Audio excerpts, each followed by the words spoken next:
राधे राधे दोस्तों, आज मैं आप लोगों को लड्डू गोपाल की एक ऐसी चकित कर देने वाली आश्चर्यजनक बिल्कुल सत्य लीला कथा सुनाऊंगी जिसे सुनकर आप सभी अत्यंत भावुक हो जाएंगे। हमारे छोटे से लड्डू गोपाल के साथ ऐसी घटना, ऐसी बर्बरता, कोई भी भक्त ऐसी घटना को बर्दाश्त नहीं कर सकता है। हमारे सनातन धर्म में तामसिक भोजन को भक्तों के लिए भी उचित नहीं कहा गया है, और अगर उसी स्थान पर हमारे ठाकुर जी को तामसिक भोजन का भोग लगाया जाए तो जरा सोच कर देखिए ये कितना बड़ा अनर्थ है। हमारे लड्डू गोपाल भगवान नारायण श्री कृष्ण के बाल अवतार हैं। हमारे ठाकुर जी के साथ किया गया ऐसा व्यवहार हम भक्त कभी भी बर्दाश्त नहीं कर सकते हैं। इसे सोचकर भी हमारी आंखों से आंसू आते हैं। दोस्तों, लीला कथा प्रारंभ करने से पहले मैं आप सभी से हाथ जोड़कर नम्र निवेदन करना चाहूंगी कि आज की यह लीला कथा को पूर्ण सुनने के बाद ही आप इस पर अपने विचार व्यक्त कीजिएगा, क्योंकि जब तक आप पूरी लीला कथा को नहीं सुनेंगे आपको आधी अधूरी जानकारी होगी, और अधूरी जानकारी के साथ कृपया करके इस लीला कथा को किसी भी धर्म या मजहब के साथ ना जोड़े। हाथ जोड़कर निवेदन करती हूँ कि लीला कथा को पूरा अवश्य सुने, और मैं आप सभी को विश्वास दिलाती हूँ कि इस लीला कथा को पूर्ण सुनने के बाद आपके मन में चल रहे धर्म, मजहब और हमारे ठाकुर जी की लीला के अनेक पक्ष उजागर होंगे, और इस पूरी लीला कथा को सुनने के बाद ठाकुर जी के लिए प्रेम आपकी आंखों में आंसू के रूप में झलक आएंगे।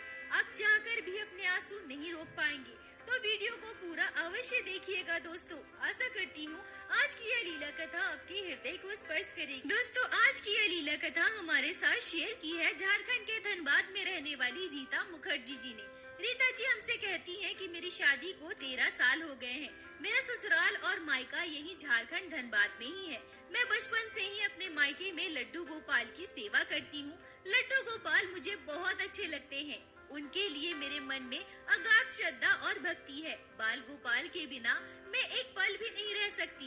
इसलिए मैं अपने शादी के बाद अपने लड्डू गोपाल को अपने साथ अपने ससुराल लेकर गई। मेरे ससुराल का पैतृक गांव झारखंड में ही स्थित बोकारो में है। वहां मेरे सास ससुर और परिवार के बाकी सदस्य रहते हैं, पर मेरे हस्बैंड धनबाद में नौकरी करते हैं। इसलिए मैं अपने हस्बैंड के साथ धनबाद में ही रहती हूँ।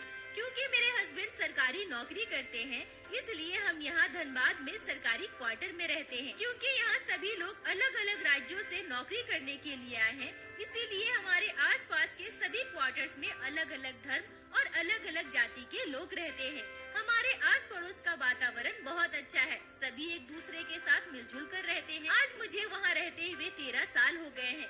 बहुत ही अच्छे से हम सभी एक दूसरे से घुल मिल गए हैं। लड्डू गोपाल की कृपा से मुझे एक पुत्र और एक पुत्री संतान है। रीना जी कहती हैं कि मैं अपने लड्डू गोपाल की हर एक जरूरत का बहुत अच्छे से ध्यान रखती हूँ। मैं कभी भी लड्डू गोपाल को अकेला छोड़कर कहीं नहीं जाती। अगर मुझे एक दिन के लिए भी अपने मायके जाना पड़े या अपने ससुराल बोकारो जाना पड़े तो मैं अपने लड्डू गोपाल को साथ ही लेकर जाती हूँ। परंतु इतना ध्यान रखने के बाद भी हमारे लड्डू गोपाल के साथ कुछ ऐसा होगा यह मैंने कभी सपने में भी नहीं सोचा था।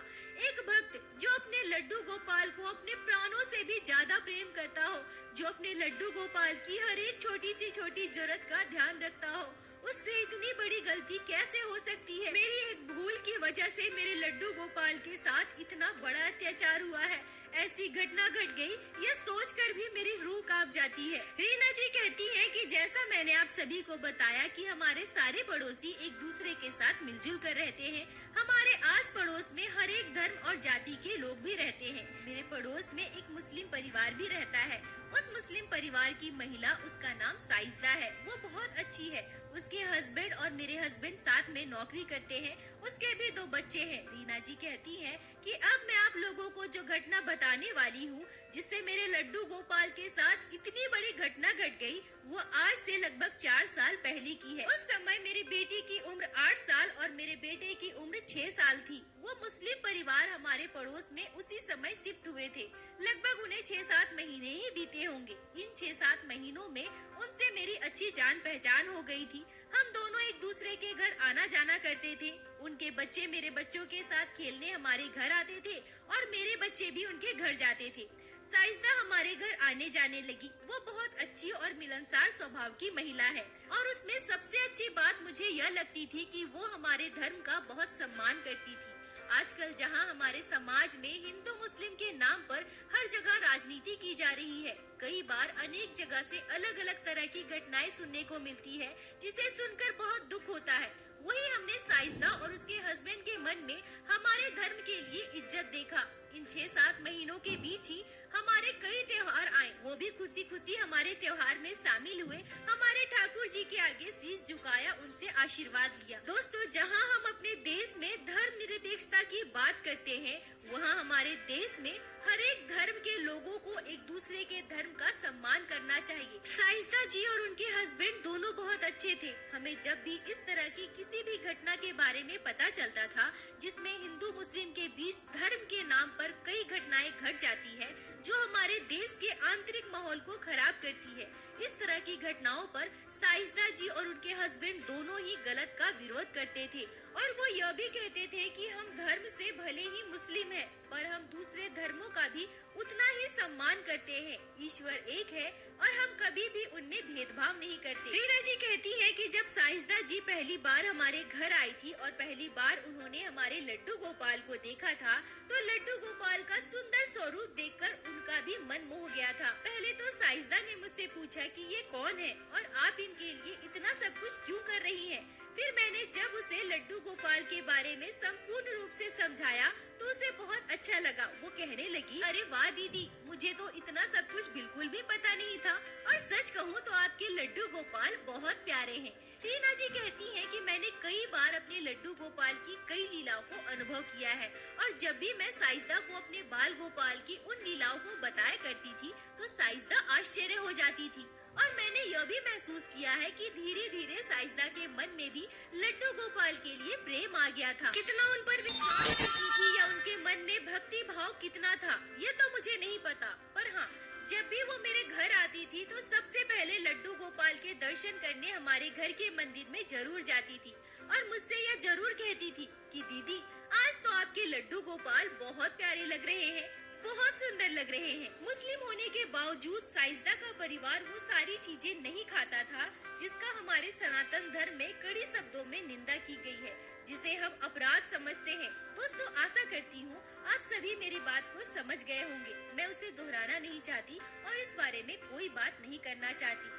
ऐसी बहुत सारी चीजें थी जो मुझे साइजदा के परिवार के बारे में अच्छी लगती थी। मुस्लिम होने के बावजूद मैंने उन लोगों में ऐसे बहुत सारे गुण देखे हैं जिसके बाद मैं उन लोगों से घुल मिल पाई हूँ और सच कहूँ तो मैं कभी भी किसी धर्म का विरोध नहीं करती हूँ। हम इस देश में रहते हैं जहाँ हर एक धर्म को सामान्य मान्यता दी गई है। मैं कभी भी जाति पाति या धर्म में भेदभाव नहीं करती, ऐसी मानसिकता मेरी बिल्कुल भी नहीं है। पर हाँ, जब इंसान के मन मिल जाते हैं, आदतें मिल जाती है, स्वभाव मिल जाता है, तो वो एक दूसरे के करीब आ जाते हैं। रीता जी कहती है कि अब मैं आपको उस घटना के बारे में बताती हूँ। आज से लगभग 4 साल पहले मैं सुबह सुबह अपने लड्डू गोपाल को स्नान करवा के उनका श्रृंगार करके उन्हें भोग लगाकर खुद नाश्ता करने के लिए बैठी थी। ठीक उसी समय मेरे मोबाइल पर एक कॉल आया।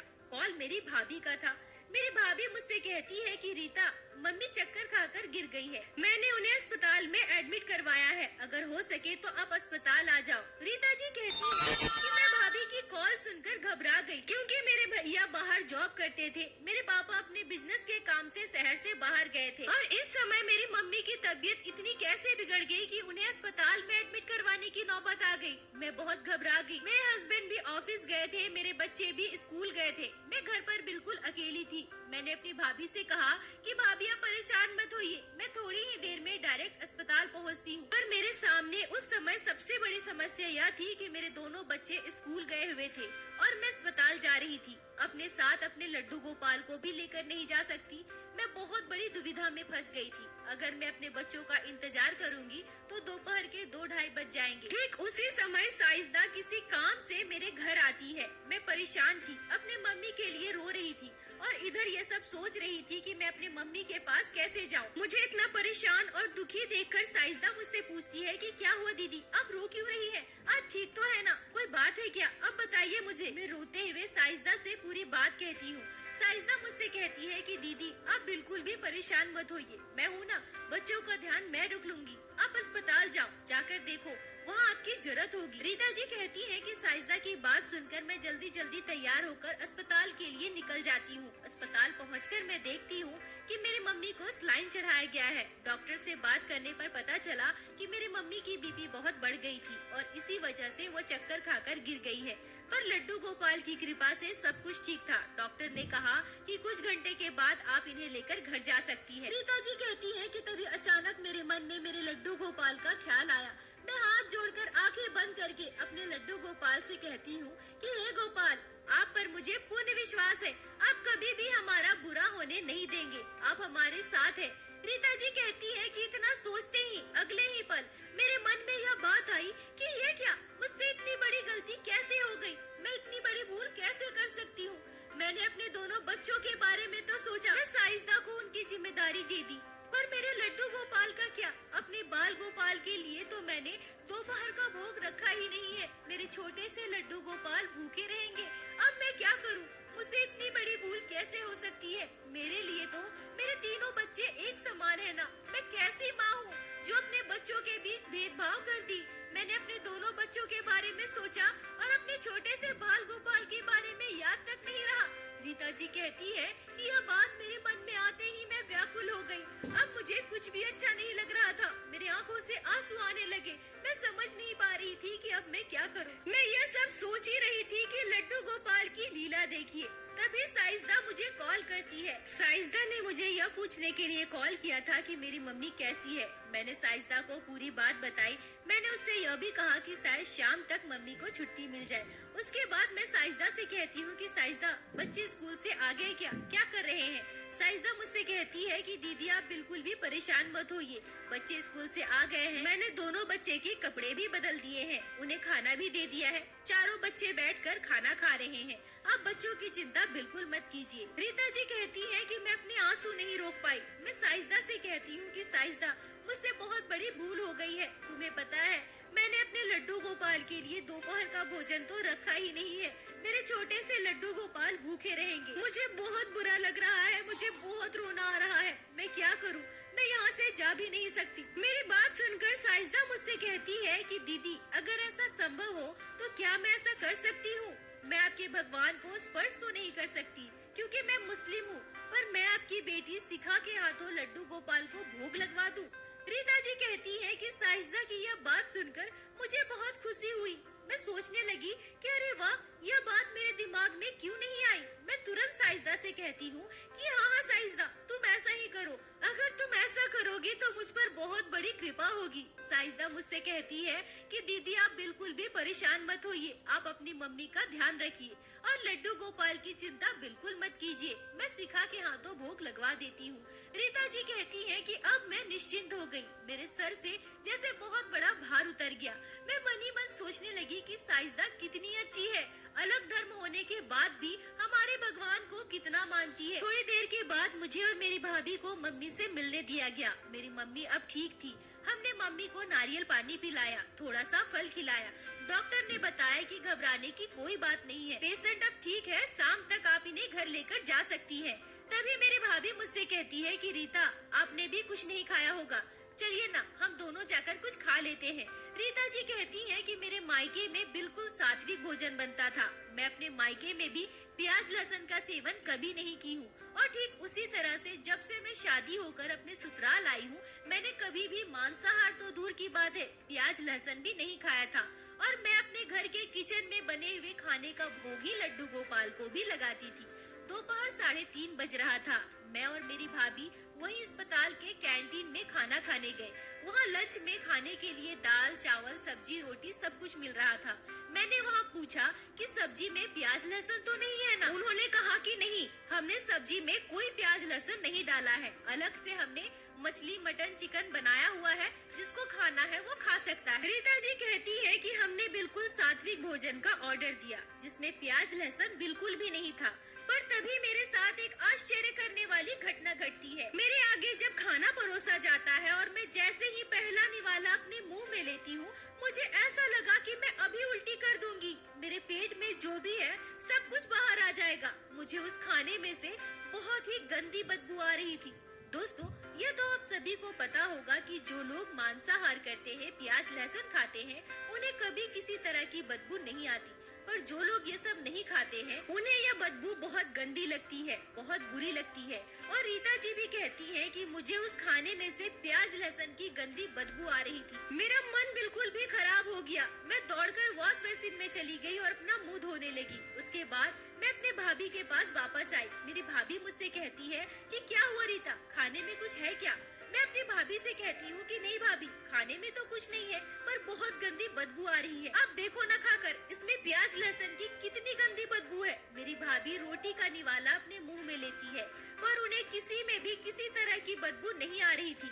हमने कैंटीन वाले से भी जाकर पूछा कि जो सब्जी आपने हमें परोसी थी, उसमें प्याज लहसुन है क्या? पर उनका भी यही कहना था कि नहीं, हमने सब्जी में किसी तरह का प्याज लहसुन नहीं डाला है, हम प्याज लहसुन वाला सब्जी बनाते ही नहीं है। रीता जी कहती है कि मुझे समझ में नहीं आ रहा था कि यह कैसे हो सकता है, मुझे इस खाने से प्याज लहसुन की गंदी बदबू क्यों आ रही है। और वही मेरी भाभी, वो भी तो बिल्कुल सात्विक भोजन करती है ना, और वही मेरी भाभी को कोई बदबू नहीं आई। उन्होंने पूरा खाना खाया, जबकि मेरी भाभी भी नॉनवेज नहीं खाती, प्याज लहसुन नहीं खाती, पर उन्हें किसी तरह की कोई बदबू नहीं आई। फिर हम दोनों अपने मम्मी के पास अस्पताल गए। शाम के लगभग 5:30 बजे मेरे हस्बैंड ऑफिस से सीधा अस्पताल पहुँचे। मेरे हस्बैंड अस्पताल आने के बाद डॉक्टर से बात किए। डॉक्टरों ने कहा कि 7 बजे तक हम पेशेंट को छुट्टी दे देंगे। मेरे हस्बैंड मुझसे कहते हैं कि चलो हम तीनों बाहर जाकर चाय पी कर आते हैं। उसके बाद हम तीनों बाहर चाय पीने गए। पर यह क्या, वहाँ भी मेरे साथ एक आश्चर्य करने वाली घटना घटी, जिसे सुनकर आप सभी के रोंगटे खड़े हो जाएंगे। जब मैंने चाय लिया तो मुझे उस चाय से भी अजीब तरह की प्याज लहसुन की गंदी बदबू आ रही थी। मैंने अपने हस्बैंड और भाभी से कहा कि इसमें भी मुझे प्याज लहसुन की बदबू आ रही है, पर उन दोनों को चाय में से कोई बदबू नहीं आ रही थी। मेरे हस्बैंड मुझसे कहते हैं कि यहाँ तो बस चाय बिस्किट बेचा जा रहा है, यहाँ प्याज लहसुन की बदबू कहाँ से आ गई तुम्हें? मेरी भाभी भी कहती है कि आपको क्या हो गया है, ना आपने खाना खाया, ना ही आप चाय पी रही हैं। सब में आपको प्याज लहसुन की बदबू क्यों आ रही है? हमें तो किसी तरह की बदबू नहीं आ रही। रीना जी कहती है कि यह तो मैं खुद भी समझ नहीं पा रही थी कि मेरे साथ ये क्या हो रहा है।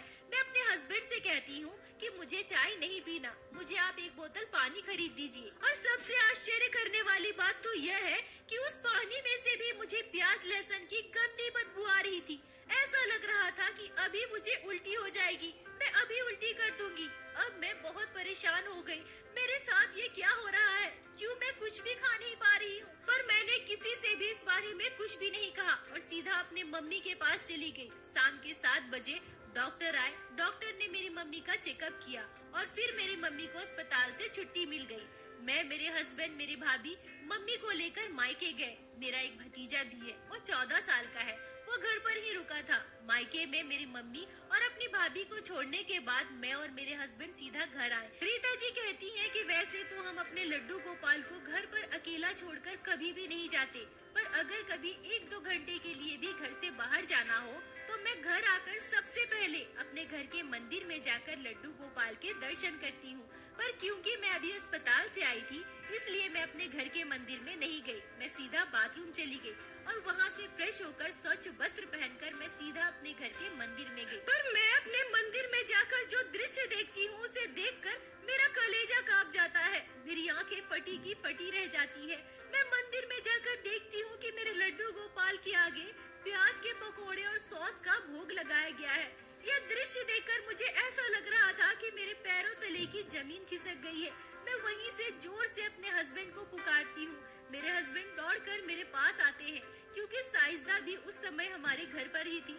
वो मेरी मम्मी का हाल चाल पूछने के लिए मेरा इंतजार कर रही थी। वो भी मेरे हस्बैंड के पीछे पीछे दौड़कर मेरे पास आती है। मैं अपने हस्बैंड से कहती हूँ कि देखिए ना, ये क्या, मेरे लड्डू गोपाल को प्याज के पकोड़े का भोग लगाया गया है। मैं साइजदा की ओर गुस्से में देखती हूँ और उससे कहती हूँ कि यह तुमने क्या कर दिया? मैंने तुमसे कहा था क्या कि तुम अपने घर से बनाकर लड्डू गोपाल को भोग लगाओ? हमारे घर के मंदिर में कितना कुछ सूखा प्रसाद रखा है, किशमिश है, बादाम है, मिश्री है, बतासे है। तुम मेरी बेटी से कहकर इसका भी भोग लगवा सकती थी, पर ये तुमने क्या कर दिया? तुरंत पकोड़े का प्लेट वहाँ से हटाती हूँ, गंगा जल से सब कुछ शुद्ध करने लगती हूँ, अपने लड्डू गोपाल के आगे खूब रोती हूँ। और साइंसदा बहुत बुरी तरह से डर गई थी। वो वहीं खड़ी थी पर वो कुछ भी नहीं बोल रही थी।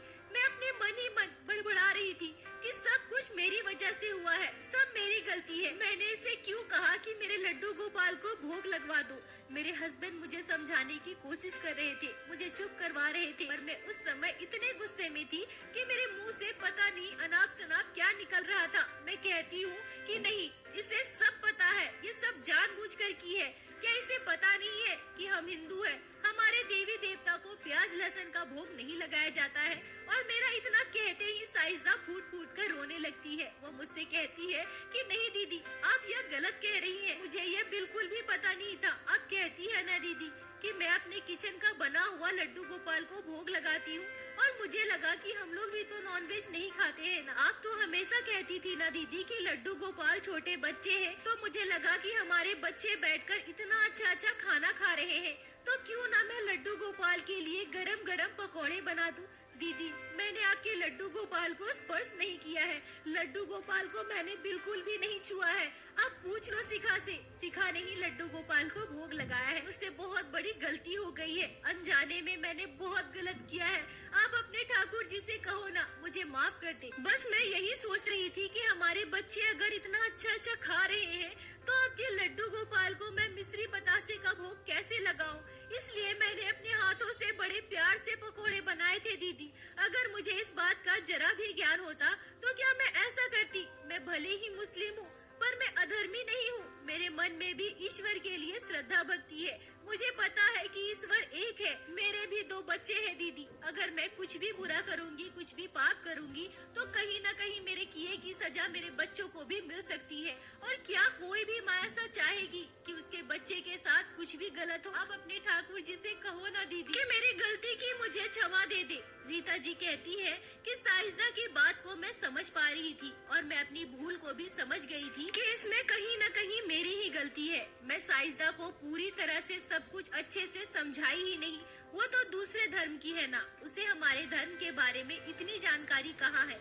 अगर मैं उसे अच्छे से समझा देती तो फिर क्या वो ऐसा करती। उसने तो कितने भाव से मेरे लड्डू गोपाल के लिए पकोड़े बनाए हैं, और उसके धर्म में तो प्याज लहसुन सब कुछ खाया जाता है। उसे इस बारे में जानकारी नहीं होगी।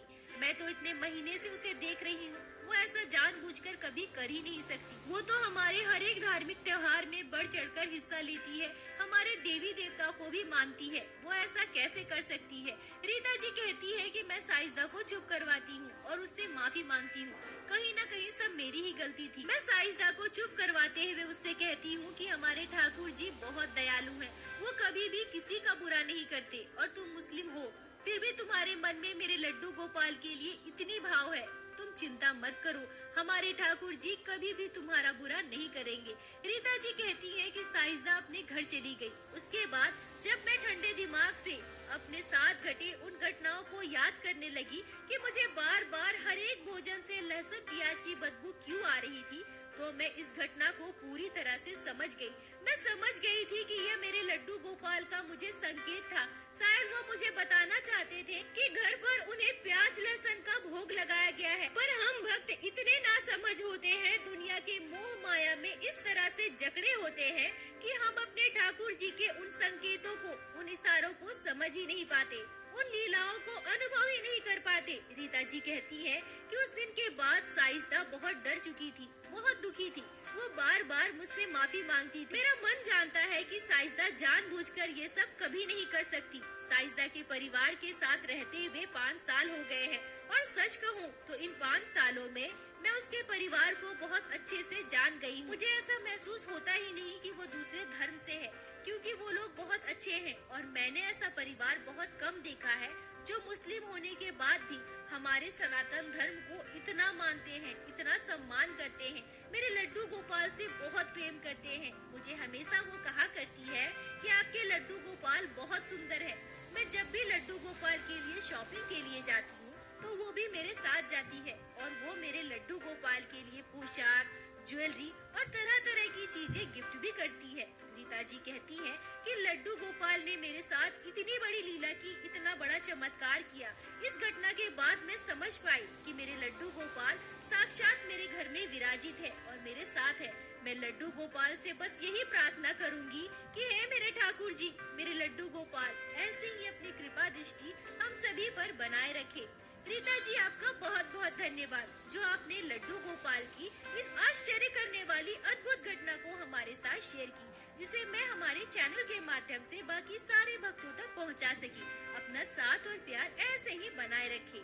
दोस्तों, इस घटना पर मैं क्या कहूँ, मैं बिल्कुल भी निःशब्द हूँ। मैं यह सपने में भी नहीं सोचना चाहती कि हमारे ठाकुर जी के साथ कभी ऐसा हो, पर जिस परिस्थिति में यह घटना घटी है, जैसा कि रीता जी ने संपूर्ण घटना को बताया, उसे पूरा सुनने के बाद मैं बस इसी निष्कर्ष पर पहुंची हूँ कि इंसान मात्र से गलतियाँ होती हैं और अगर हमसे कोई गलती अनजाने में हो जाए तो उसके लिए हमारे ठाकुर जी हमें जरूर माफ करेंगे। पर हाँ, अगर हम किसी काम को जानबूझकर करते हैं तो उस काम का कर्म फल, चाहे वो अच्छा हो या बुरा हो, हमें भुगतना ही पड़ता है। और कर्मों के फल में तो भगवान भी हस्तक्षेप नहीं करते। इससे ज्यादा मैं और कुछ भी नहीं कहना चाहूँ। और एक बार फिर से मैं आप सभी से हाथ जोड़कर निवेदन करना चाहूंगी कि कृपया करके इस लीला कथा को धर्म से जोड़कर ना देखें, जहाँ इंसान के कर्मों की बात हो रही हो। अगर इंसान अच्छा कर्म करेगा तो उसे अच्छा फल मिलेगा, अगर बुरा कर्म करेगा तो उसे उसके कर्मों का बुरा फल ही भोगना पड़ेगा,